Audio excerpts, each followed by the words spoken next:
어떤 기사나 어떤 사건이나 어떤 글을 거짓으로 쓰여주고 꾸며 하는 일이 많기 때문에 그 모든 것들이 정확하게 되기 위해서 이 사회에서 정한 규정이 있습니다. 그것이 육하원칙입니다. 육하원칙이라는 것은 기사 작성이나 글의 작성에 있어서 필수 조건입니다. 누가, who, 언제, when, 어디서, where, 무엇을, what, 왜, why, 어떻게, how의 6가지 기본되는 조건을 육하원칙이라고 말합니다. 육하원칙은 사회적 기준입니다. 그러나 우리가 성도로서 우리의 삶 속에서 육하원칙을 좀 적용해 보기 원합니다. 먼저 육하원칙의 첫 번째 who, 누가 하나님으로 자리 잡히도록 합시다. 누가 주인이냐? Who is my master? 이 가장 중요한 질문이라고 생각합니다. 여러분, 우리의 삶에서 주인공으로 앉기를 원하는 존재가 있습니다. 그게 누굽니까? 사탄입니다. 우리 삶의 배후에서 마귀 사탄이 자꾸 우리를 조종을 합니다. 이와 같이 사탄이 우리의 주인 되고자 할 때 야고보 사도는 단호하게 사탄이 주인 되고자 하는 것을 물리치라고 했습니다. 야고보서 4장 7절에 그런즉 너희는 하나님께 복종할지어다. 마귀를 대적하라. 그리하면 너희를 피하리라. 여러분, 무엇보다도 사탄이 그 자리에 앉지 못하도록 하나님께 순복하고 사탄을 대적합시다. 사람들은 스스로 자기가 인생의 주인이라고 착각합니다. 그래서 모든 것을 자기 마음대로 하려고 합니다. 그러나 인생은 얼마나 유한한 존재입니까? 얼마나 연약한 피조물입니까? 우리는 이것을 깨닫고 겸손해져야지 됩니다. 창조주 하나님이 잠시 정복과 다스림의 권세를 우리에게 주셨을 뿐입니다. 사탄은 대적하고 물리치지만 내가 주인 되고자 하는 교만은 회개해야지 됩니다. 누가라고 물어볼 때 여러분이 삶의 중심이 되지 말고 하나님이 중심이 되기 위해서는 우리는 회개의 삶을 살아야만 합니다. 죄라는 말은 하마르티아라는 말입니다. 목표를 상실했다. 관역을 벗어났다. 바로 하나님을 잃어버린 것이 죄입니다. 그럼 회개는 뭡니까? 메타노이아입니다. 방향전환입니다. 하나님을 향해 또 돌아서는 것입니다. 그래서 진정한 회개는 하나님께 돌아설 뿐 아니라 하나님께 가까이 가는 것이 회개입니다. 모든 것의 가장 중요한 핵심되는 질문, who, 누가라고 말할 때 그 자리에 우리의 왕 되신 하나님이 좌정하시도록 합시다. 육하원칙의 두 번째는 언제, when을 때를 따라 돕는 은혜로 적용하며 삽시다. 때가 중요하니까, 시간이 중요하니까 세상은 찬스, 기회를 강조하고 그것을 말합니다. 그러나 하나님의 백성에게 있어서는 시간은 영원이라는 삶 속에 들어오는 축복을 받게 되는 것입니다. 오직 한 가지만 하면 됩니다. 하나님의 때가 나에게 있기 때문에 인내하면 됩니다. 야고보 1장 4절에서 야고보는 말합니다. 인내를 온전히 이루라. 이는 너희를 온전한 후배에 조금도 부족함이 없게 하려니라. 예수님께서 주신 말씀을 우리는 기억해야만 합니다.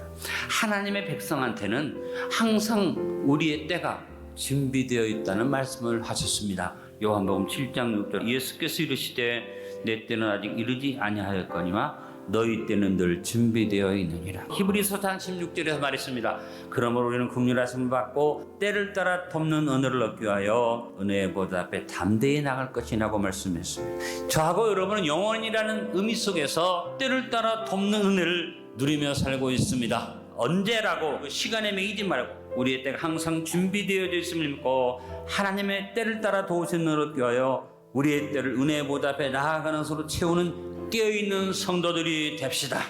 육하원칙의 세 번째, 왜 어디서의 자리를 십자가 그늘 아래로 고백하며 삽시다. 하나님께서도 장소를 소중하게 하셨습니다. 그래서 범죄한 아담에게 하나님 오셔서 아담, where are you now? 너 지금 어디 있느냐? 우리는 항상 우리의 자리를 분수에 맞게 그리고 적절한 자리에 잡고 있다고 고백할 수 있어야지 됩니다. 우리 그리스도인은 오늘 우리가 예배 찬송 드린 것처럼 우리 그리스도인의 삶의 자리는 항상 십자가 그늘 아래에 자리 잡고 살아야만 합니다. 어떤 상황이나 어떤 사건이나 어떤 시간이나 어떤 경우에도 우리는 항상 나는 십자가 그늘 아래 예수님 안에 있습니다. 그래서 바울이 그리스도 안에 있다는 것이 매우 중요하다. 그래서 바울은 서신에서 168번이나 그리스도 안에 예수 안에 예수 그리스도 안에를 강조해서 내가 예수님 안에 있다는 것을 강조했다는 것입니다. 육하원칙의 네 번째, 무엇을 와대 질문 앞에 말씀대로 행함을 내세우며 삽시다.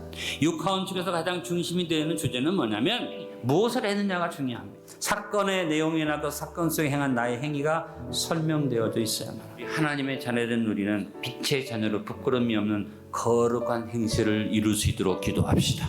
베드로전서 1장 15절 16절에 오직 너희를 부르신 거룩한 이처럼 너희도 모든 행실에 거룩한 자가 되라. 기록되었으니 내가 거룩하니 너희도 거룩할지어다 하셨느니라. 거룩하게 행한다는 게 뭡니까? 말씀대로 사는 것입니다. 말씀대로 사는 사람이 어떤 사람이냐? 복 있는 사람이다. 요한계시록 1장 3절에 예언의 말씀을 읽는 자와 듣는 자와 그 가운데 기록한 것을 지키는 자는 복이 있나니 내가 가까움이라. 역화원칙의 5번째, 어떻게 how라는 질문 앞에 오직 기도로 살고 있음을 보여주며 삽시다. 하나님이 가장 중요하게 보시는 우리의 삶의 방법이 뭡니까? 바로 기도입니다.